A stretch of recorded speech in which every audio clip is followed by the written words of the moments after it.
നമസ്കാരം.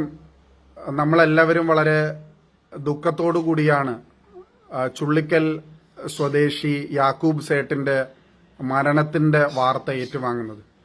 ഇദ്ദേഹം ദുബായിൽ നിന്ന് വന്ന് ഹോം ക്വാറന്റൈനിൽ മെഡിക്കൽ അധികൃതരുടെ നിർദ്ദേശമനുസരിച്ച് അദ്ദേഹം ക്വാറന്റൈനിലായിരുന്നു. പക്ഷേ COVID-19 പോസിറ്റീവ് ടെസ്റ്റ് ചെയ്തതുകൊണ്ട് അദ്ദേഹത്തെയും കുടുംബത്തെയും എനിക്ക് തോന്നുന്നു കളമശ്ശേരി മെഡിക്കൽ കോളേജിലേക്ക് മാറ്റുകയാണ് ഉണ്ടായത്. അദ്ദേഹത്തിനൊരു കാർഡിയാക് ഹിസ്റ്ററി ഉള്ള ആളാണ്, ഒരു ഹാർട്ട് സർജറി കഴിഞ്ഞ ആളാണ്. അതുകൊണ്ട് തന്നെ അതിൻ്റെതായ പ്രയാസങ്ങളും ബുദ്ധിമുട്ടുകളും മെഡിക്കൽ അധികൃതരിൽ നിന്ന് മനസ്സിലാക്കാൻ കഴിഞ്ഞത് മരണകാരണം ഹൃദയാഘാതമാണ് എന്നുള്ളതാണ്. പക്ഷെ സംസ്ഥാനത്ത് COVID-19 ബാധിച്ച് അതിനെ തുടർന്ന് ഹൃദയാഘാതം മൂലം മരിച്ച ഒരാളെന്നുള്ള രീതിയിൽ തന്നെ ഇനിയെങ്കിലും വളരെ ജാഗ്രതയോടുകൂടി സൂക്ഷ്മതയോടുകൂടി ഈ വിഷയത്തെ നോക്കിക്കാണാൻ ഞാൻ അഭ്യർത്ഥിക്കുകയാണ്.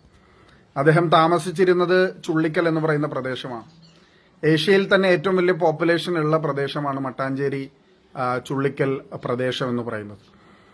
അതുകൊണ്ട് തന്നെ വളരെ ഗൗരവത്തോടു കൂടി ഇനിയും ഇത് ഗൗരവത്തോടു കൂടി സ്വീകരിക്കാത്ത ആളുകൾ, ഇറ്റലിയിലെ ഒരു പറ്റം ചെറുപ്പക്കാർ വളരെ ഇറസ്പോൺസിബിളായി പെരുമാറിയതിന്റെ അടിസ്ഥാനത്തിലാണ് ഇത്രയും സമൂഹ വ്യാപനം ഉണ്ടായത്. കമ്മ്യൂണിറ്റി സ്പ്രെഡ് എന്ന് പറയുന്ന ഒരു ഘട്ടത്തിലേക്ക്, ഇതിന്റെ 4th സ്റ്റേജിലേക്ക് പോയാൽ നമ്മൾക്ക് ആർക്കും ഇത് തടഞ്ഞു നിർത്താൻ സാധിക്കില്ല.